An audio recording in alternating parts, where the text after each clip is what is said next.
All right, so today is Tuesday, August 19th, 2025. And I know I haven't really posted a video in a while now. I think it's been like 3.5 days or so. And it's just because I've been working busy. You know how it is. And unfortunately, until this can somehow become like my main source of income, I still have to prioritize work. And I know that's just an excuse because I should at least try to post like a short video every single day. But it is what it is. I didn't really want to post anything if I didn't really have anything somewhat, I guess, important to say. Well, not really important, but relevant. And I didn't really want you guys to feel like I'm trying to milk views or anything like that. But today, I thought that I probably should post a video because I am down 5% today. And my IRA is down over 8.5%. And today, the NASDAQ was down over 1.36%. So pretty rough day today. There's some like speculation and talk on X about a lot of AI roles, if I can speak English, they're starting to get scaled back. So I think, correct me if I'm wrong, but I think Meta was one of those companies that they're kind of scaling back on their AI hiring and investments or whatnot. And Palantir is down over 10%, I believe, today. I'll just take a quick peek. Yeah, Palantir is down over 10% today.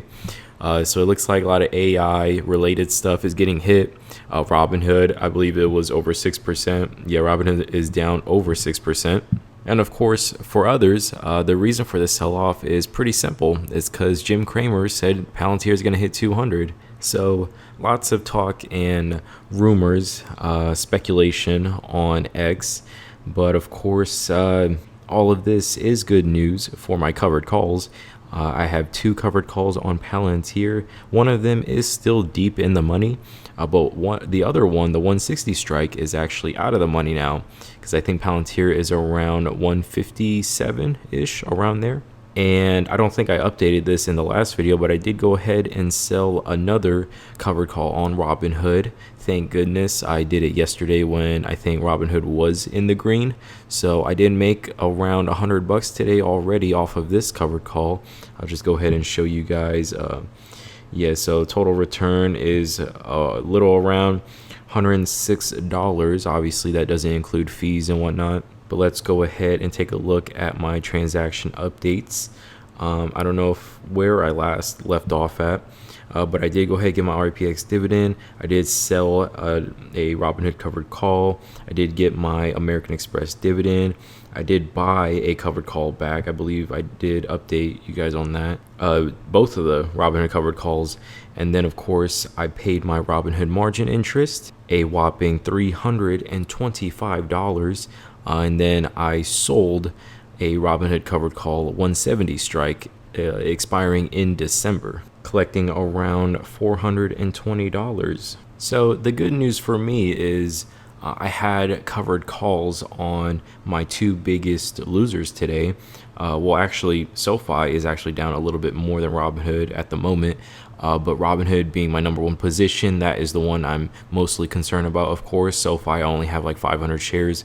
But I do have a decent amount in Robinhood, not a whole lot compared to my actual position. So if you look at my equity, it's at about 161K. And I believe I collected $1,400 in premium. That is still tied to those open covered calls. So I haven't like fully realized those gains yet. But I have, if any of you guys have seen my previous videos, I've been trading in and out of Robinhood covered calls, collecting a lot of premium. And right now I still have about 1,400 expiring at the end of this year. So it's not covering my entire position, but it's still at least something, right? It's still something that can keep my account somewhat afloat, make the volatility a little lesser than some other people's accounts that are just all in 100% long Robinhood. Of course, their accounts are probably a lot more volatile than mine. And then Palantir being down 10% today, of course, I didn't like fully feel the hit of that because all of my Palantir position is put up for collateral in covered calls, one of them being super deep in the money, and then one of them at the 160 strike, slightly out of the money. If we take a look at the last price, so Palantir is at 156 right now, and one of my covered calls is at 160. So I am happy about that. Hopefully it expires worthless and I could just keep my, half of my Palantir shares. The only thing I somewhat worry about is if Palantir continues to go down. Let's say it goes down to $100 a share, and then it goes down even more, back down to like, let's say $60. So that would be a tremendous loss for me.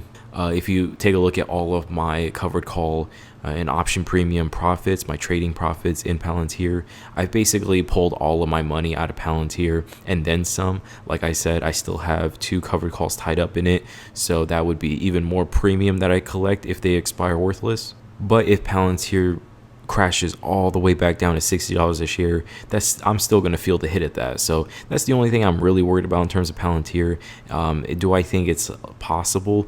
Well, anything is possible, but also Palantir is backed by not only the United States government, but also some other governments around the world, and also major corporations in America. So it is a company that is backed by the big dogs. And you may have also noticed that Pepsi and my REIT, MAA, are up today. And I've been talking about this in some of my previous videos, where whenever there's a sell-off day, a red day, Pepsi and MAA, they tend to do a little bit better because those are dividend paying stocks, a little bit less volatile.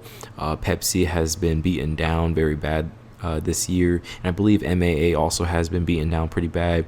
It's not even back at all-time highs yet. Like I said, both of them are high dividend yields, so those two are obviously going to be a little bit more stable today. Something else that I noticed today was Wynn Resorts was up over 4%, and Burberry was up 4.5%. So Burberry, of course, tying into that clothing theme I've been talking about in previous videos, where I think there's going to be a short squeeze in Kohl's, probably American Eagle, and then companies like VFC, and then what was the other one? Levi's is going to catch, like, they're all going to catch a bid, and obviously Nike, because they fall into similar baskets, similar funds, people trading similar stocks. So they're all most likely going to catch a bid if this short squeeze happens. And speaking of clothing stocks, Kohl's showing a lot of strength on a pretty red day. So of course that's always a good sign, seeing Kohl's very stable on a day like today. American Eagle down a little over 1%. Levi's barely down 1%. Not even 1%. VFC, of course, stable, similar to Kohl's. Nike almost down 1%. Lulu down over 2.76%, and most likely that's only because the volatility of Lulu is a little bit higher. Yeah, guys, I guess we'll see how things shake out from here. I don't think this is literally the top, as in, from now until 2026, 2027, it's just going to be a downhill ride. This possibly could be like a short-term fake out before one more leg higher. Like I said, Robinhood still has a possibility of tagging 125 this year. But even if that's not the case and Robinhood doesn't see 125 until after 2026, 2027, I'm still fine with that. Like I said, I don't have as much in covered calls as I would like for that potential scenario where Robinhood crashes pretty bad. But I mean, like I said, if it continues to go down from here, I just collect all that option premium from now until December, and then I guess I'm just gonna have to ride it out.